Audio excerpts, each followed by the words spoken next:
Mengapa engkau kini menikmati rehat, bekerja, bekerja, dan bekerja sepenuh hati? Itu yang dilakukan Umar bin Abdul Aziz untuk membenahi segala persoalan yang dihadapi pemerintahannya suatu hari selepas menjabat sebagai orang nomor satu di dinasti Umayyah, dengan pusat pemerintahannya di Damaskus, Suriah. Pada hari itu pula, dalam rangka meringankan beban yang ditangguhkan kas negara, Umar bin Abdul Aziz mengeluarkan perintah supaya seluruh fasilitas yang disediakan untuk dirinya dijual dan hasil penjualannya dimasukkan ke dalam kas negara atau Bait al-Mal. Sang penguasa menyadari dan memahami penduduk kawasan yang tersanggah di atas pundaknya, membentang jauh hingga meliputi berbagai wilayah. Karena selama ini di bawah pemerintahan para penguasa sebelumnya, kawasan yang berada di bawah naungan dinasti Umayyah kian membentang luas di antara tiga benua, Asia, Afrika, dan Eropa.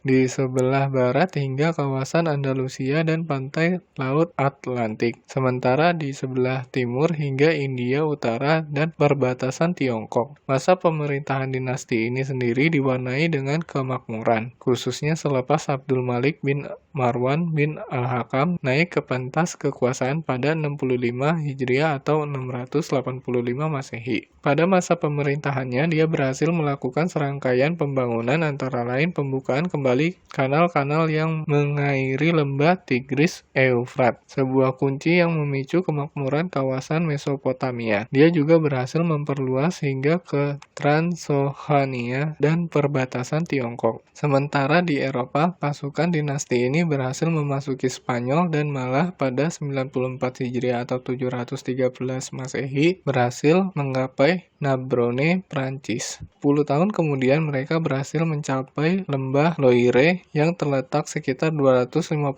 km dari Prancis. Gerakan maju pasukan ini baru terhenti selepas mengalami kekalahan dalam pertempuran Tours dan Poitiers. Selepas mengeluarkan perintah demikian, Umar bin Abdul Aziz segera membenahi berbagai persoalan lain yang sedang dihadapi pemerintahannya. Tak terasa, karena kerja tanpa henti, dia merasakan kepenatan yang tidak kuasa ditanggungnya. Karena itu, menjelang sholat zuhur tiba, dia pulang ke rumah pribadinya untuk menikmati rehat sejenak. Setiba di rumah, Umar bin Abdul Malik bersua dengan putra semata wayangnya, Abdul Malik. Dia kemudian menuturkan kepada putranya segala hal yang dia telah lakukan hingga saat itu. Sang putra pun bertanya pelan, "Amir al-Mu'minin, mengapa engkau kini menikmati rehat? Padahal berdasarkan penuturan ayahanda tadi, ayahanda belum lagi mengembalikan harta orang-orang yang dirampas dengan zalim. Lantas, siapakah yang menjamin ayahanda akan tetap hidup hingga waktu zuhur tiba sebentar lagi?" Mendengar ucapan putranya, Umar bin Abdul Aziz merasa seakan sebuah palu godam dipukul ke kepalanya. Dia pun segera meninggalkan rumahnya dan tidak lagi menikmati rehat. Segera pula dia memanggil para pejabat dan pembantunya supaya melaporkan siapapun yang pernah diperlakukan dengan zalim. Mereka pun akan melaksanakan perintah sang penguasa.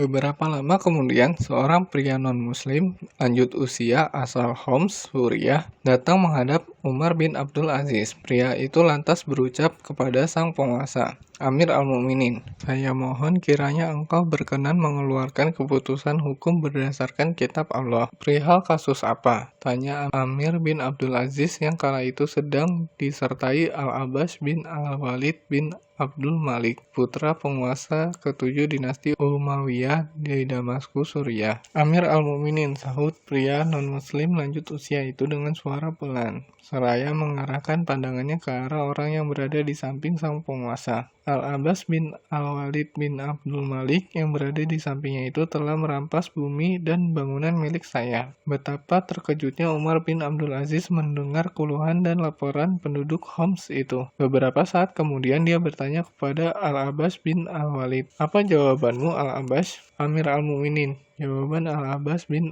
Al-Walid pelan seraya menundukkan kepalanya, "saya mengambil bumi dan bangunan itu berdasarkan keputusan ayahanda, Al-Walid bin Abdul Malik. Dia menetapkan semua itu untuk saya. Bagaimana pendapatmu, saudaraku dari Homs?" "Amir al-Mu'minin, saya mohon kiranya engkau berkenan mengeluarkan keputusan hukum berdasarkan kitab Allah. Kitab Allah lebih berhak diikuti daripada keputusan Al-Walid bin Abdul Malik," ucap Umar bin Abdul Aziz. "Kembalikan bumi dan bangunan itu kepadanya, wahai Al-Abbas."